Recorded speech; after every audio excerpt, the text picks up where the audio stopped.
Осындай ойға итермелеген өмірімнен орын алған қысқа ғана бір сәт еді. Бір күні жұмыстан шаршап жүрген мен бойым мен ойымды сергітіп, шамалы демалып алу мақсатында орталық саябаққа бас сұққан едім. Сонда жасы 50-55 шамасындағы бір жігіт ағасымен әңгімелесіп отырып қалыппын.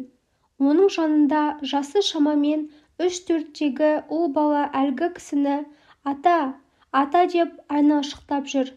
Мен оған баласын көрсетіп, немереңіз болар деп сұрадым.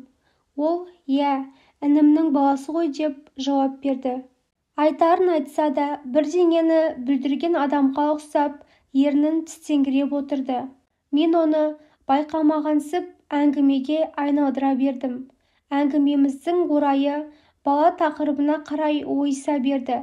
Сонда әлгі кісінің ішкі күйінішін тарқатып алуына да орайлы сәт тудырған секілдімін. Ол өз басынан өткен өмірбаянын баяндай жөнелді. Өзі өзбек ұлтынан болғанмен қазақша судай ағып тұр екен. Сондықтан әңгіменің де майын тамызып, әдемілеп айтқанына қарап, мен де құлағымды түре қойдым. Өмір деген өзі бір қызық қой. Жап-жақсы адамдар бір-бірін сүйіп қосылғанымен бір тырнаққа зар болып өмірлерін өткізуде.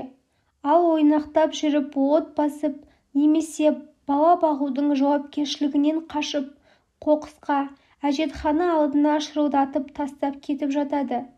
Өзегін жарып шыққан туған баласының обалынан қорықпаған адамнан не үміт, не қайыр. Біз Санобар екеуміз бір-бірімізді ұнатып, шаңырақ көтерген жұптардың бірі едік. Алғашқы жылдары жастық болар, махаббатымыздың маздап тұрған шағы болар. Бала сүюді арман еткенімізбен, бізде бала болмай қалуы мүмкін деген жаман ойға берілмейтінбіз.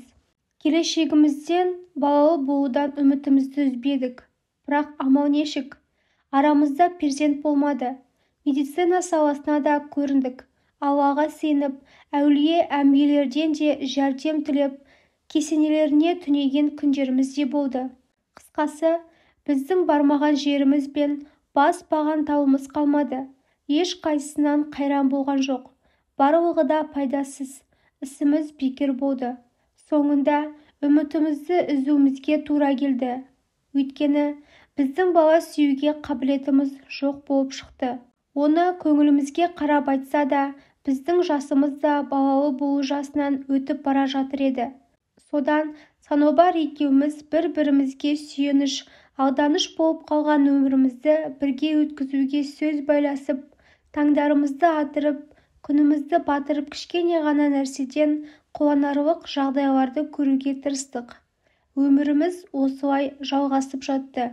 Бір күні әйелім үйде жоқ еді. Өзім бір жақтан шаршап шалдығып үйге әзер жеткенмін. Туған інім екеуміз бір ауылда әрі бір-бірімізге көрші тұратынбыз.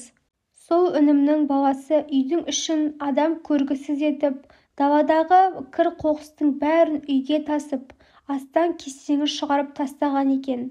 Өзім қатты шаршап тұрғандықтан бұл көрініс жүйкеме салмақ салды ма, ашуланып кеттім.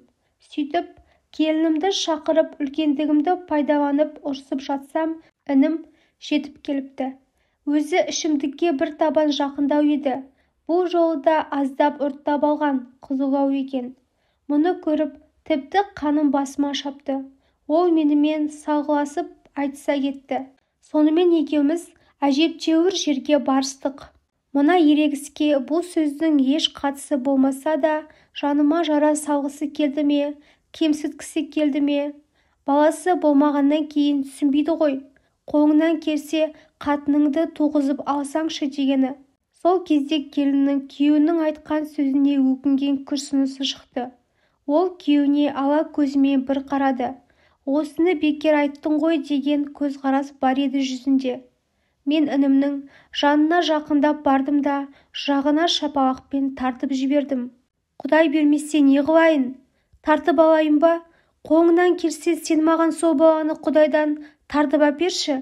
Сен туған інімсің ғой ақыр деп тістеніп тұрып әрең айттым да теріс бұрылып кеттім. Шынымды айтсам, дәл сол кезде мен Құдайға да пендеге де налыдым.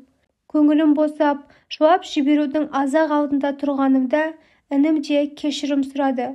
«Аға, кешіріңіз. Бұл болмағыр сөзді қалай аузыма алғанымды да білмеймін. Кешіре алсаңыз мені кешіріңіз» деген сөзін естіп артыма бұрылдым. Тізерлеп отырған және айтқан сөзіне қатты өкініп, көз шарасы жасқа толып отырған інімді екі иығынан көтере ұстап: «Сен ештеңе айтқан жоқсың, мен ештеңе естіген жоқпын» деп теріс бұрылып кетіп қалдым. Сол күні кешқұрым олар әйелім екеумізді үйлеріне қонаққа шақырып, айыбын жуып шаймақ болды. Астан үлкен емеспіз, туыстығымыз тағы бар. Бардық.